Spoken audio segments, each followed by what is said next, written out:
Well, thank you for joining us on the show. Yeah, you're welcome. Yeah. Thank you. So, would you mind explaining more about the five ancestors for the people that don't know anything about it? Yeah, okay, sure. Okay, Five Ancestors is a southern Shaolin art. It comprises of 5 different styles combined into one. And the 5 styles are, starting with the hardest style, is Tai Tzu. Tai Tzu means grand ancestor, and then followed by Lo Han, followed by White Crane, then Monkey, and the last one is Tat Mo. For those who may not know, Tat Mo was the monk, the Indian monk who brought Buddhism to China in the earliest, about 11th or 10th century, and also reputed to be the founder of Shaolin Monastery. So in our art, the other arts all have their own forms and techniques, Yes. whereas Tat Mo does not. Tat Mo basically contributes the internals part of the art, you know, the Nei Gong part of it. And if you look at each of the other 4, they are very diverse and different. Tai Tzu is very hard. Its principle is using the blades, and its motion is very linear. So instead of chopping like this, it slashes. Bang. You know, so this is sort of Tai Tzu movement. Lo Han is using fists, but it uses it in a soft way. So think of it as ball and chain. You know, it's not bashing at the fist, but more like a ball and chain. So very circular sort of movement. Bang, bang, bang, bang, bang, you know? Okay. So that's Lo Han. And then by her White Crane is the wings, right? As well as the beak. So a lot of this movement is loose, right? You know, this sort of movement, right? And Monkey is, because a monkey is considered a weak animal, so it doesn't use so much in terms of strength, it uses better body mechanics. So Monkey would fight like this, you know, all this sort of movement, right? Hook, elbow, yeah. So that's Monkey. So if you look at the 4 different styles, it's very different. Yes. One is linear, one is circular, one is hard, one is soft, one is fast. Maybe Lo Han is not that fast, right? So to me, Tat Mo is the one that glues it all together. You know, it provides the internal components of all the 4, and that provides a commonality between the 4. Really. So I think without Tat Mo, then it would not be one art, it would be like 4 different arts. Oh, okay. So that's what makes it different, you know. So it's all the 4 arts actually combined together to make a whole. And what I would like to say is the whole is greater than its parts, really. Right? So that's what I think makes Five Ancestors different and special. And because of its diversity, it gives us a whole range of not only techniques but also principles that we can use. So when you talk of softness, it's there. When you talk of hardness, that's there. When you talk of bone conditioning, we have that. You talk of speed, we have that. You know, low fighting, we don't actually go to the ground, but Monkey fights on very low stances. You know, Yes. right? And we have that, and we have the long distance swing of Lo Han or White Crane. See? So it's a very well-rounded art in that sense. So we have a lot of breadth, width, but we also have a lot of depth. So maybe that's why I think it makes this art difficult to learn, because it's not only wide, but it's also very deep. You see.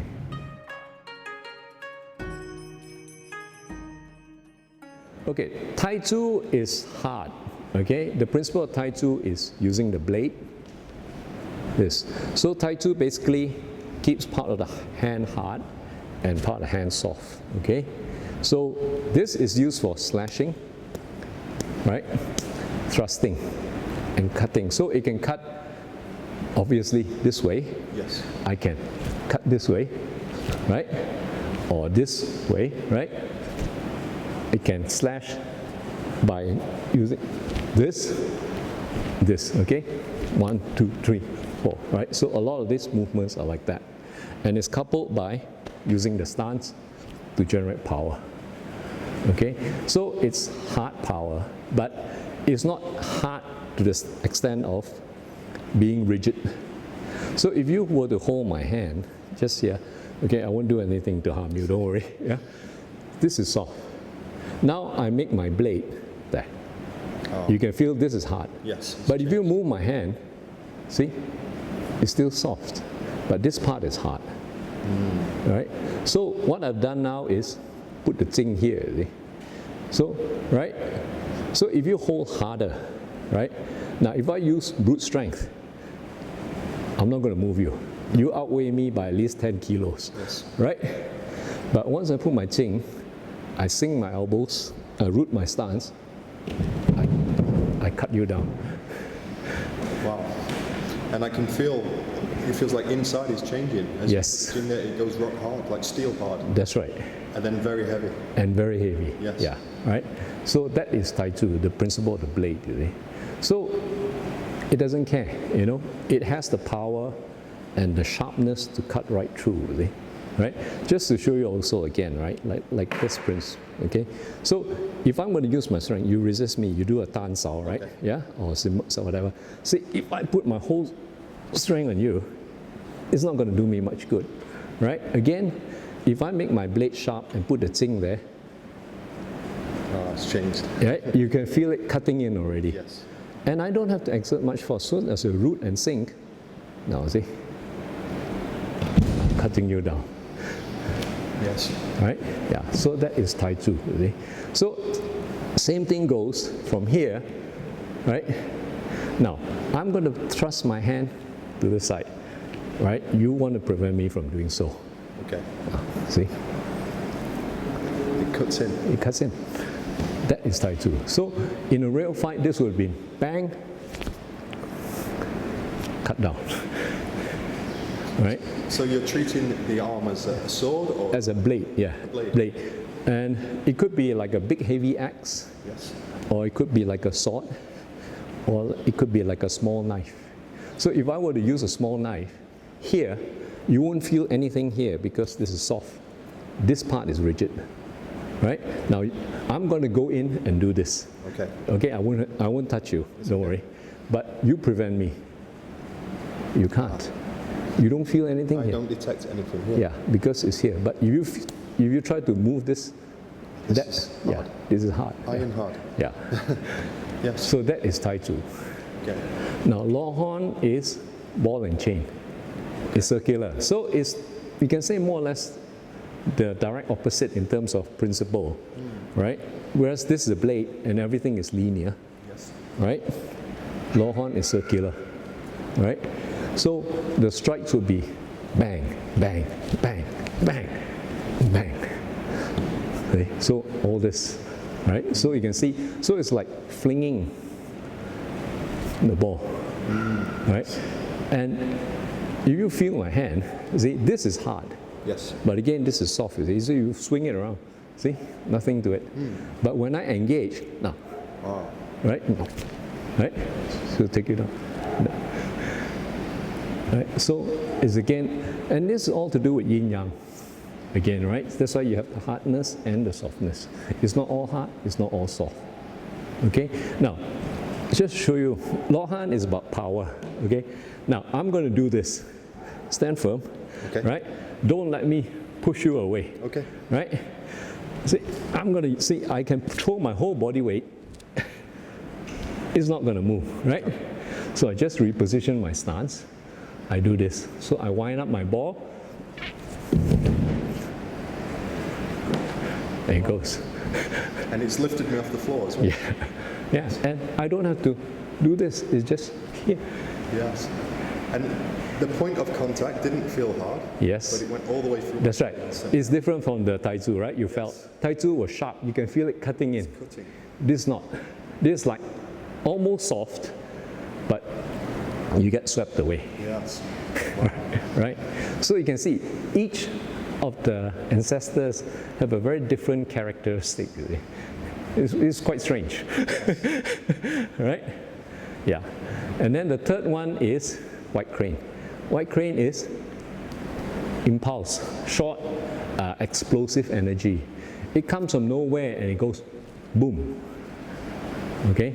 So let's say again, hand here, right? So what white crane will do is this nothing, is a flapping of the wings. So you think that just by waving my fingers, I'm going to move you. If I tell you that, you say, nah, no way, right? So what I'm going to do is this, okay? Okay. Right? So in a real situation, this would have gone up. Wow. Right? So Again, the power is immense. yes, and very sudden. You don't feel it coming, all of a sudden, boom. Yes. That's white crane. Okay? So we call it the sniper. It's like facing a sniper. You don't see him, but all of a sudden, one shot, one kill. That's it. You know, that's the way. To me, that's how I would characterize white crane. Yes. Or arrow or bullet. You see? When it comes very suddenly, and it's very little chance for you to evade it. Now, monkey moves. Monkey's one that uses the footwork a lot. Okay? So you can see the monkey stance is a lot of this, right? Yeah? So if you were to attack me, see, I'm here already. So you see, I step, you're there. So you see, the knee will come in. Yeah. So monkey fights very short range. And more footwork. Footwork, yeah, because he doesn't want to face you force by force because it's a small animal, right? So if you were to come with me, see, I've got you there already. I hit here, I take here, I take this. You see? Very tricky, and it comes at very unexpected angles. Yes. Yeah. That is monkey. Yes.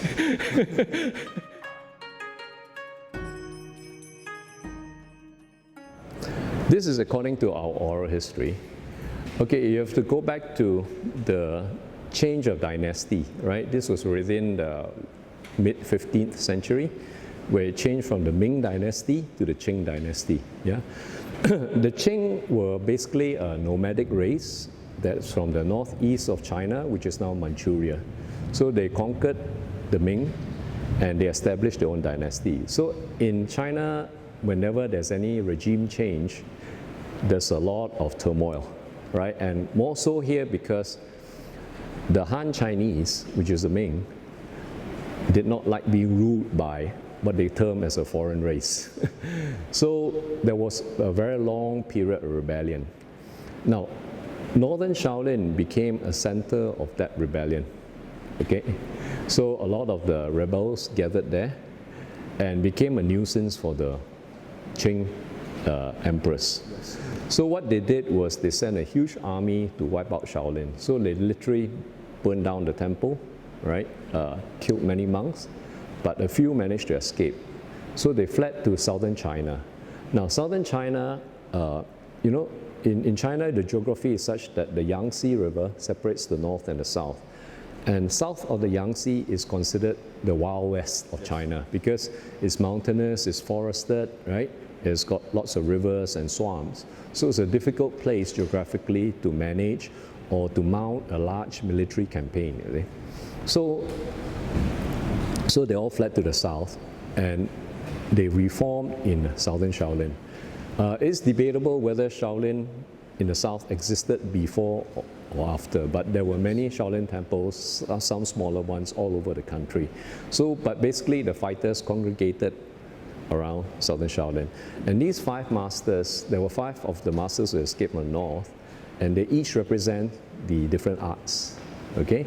And from there, they decide to combine their arts and form a new art, and that became 5 ancestors. Okay. Yeah. And you also mentioned earlier there's actually 6 art that not many people know about. Ah, yes. Would you mind explaining Okay, sure. the details about that one? Okay, yeah, before I go into that, let's talk a bit about 5 ancestors, because if you talk about the lineages, 5 ancestors is a rather small family.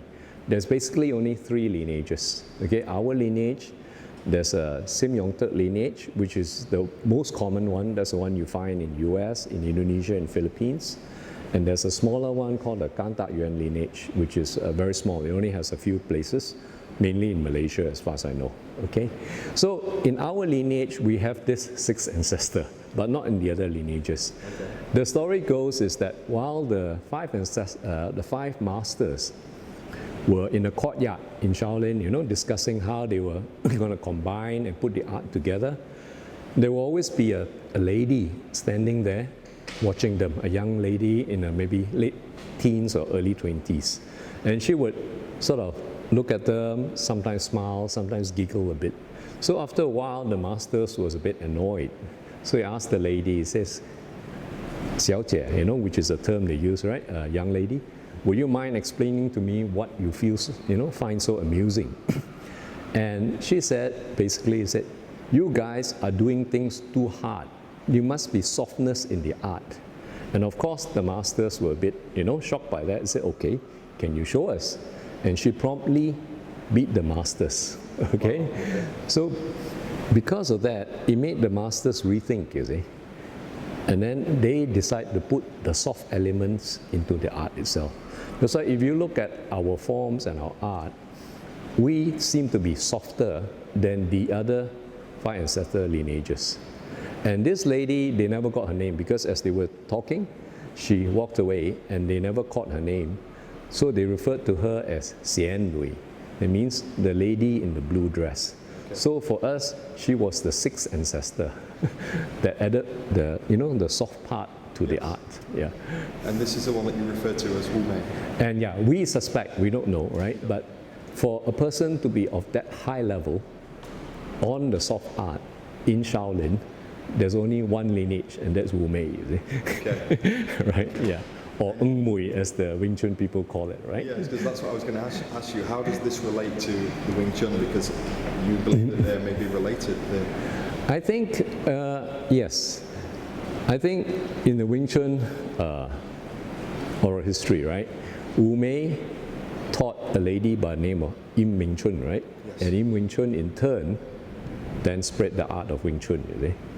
And if you're familiar with China, there's actually a town called Yongchun, right, in China. It's in Fujian province, actually, okay. Right?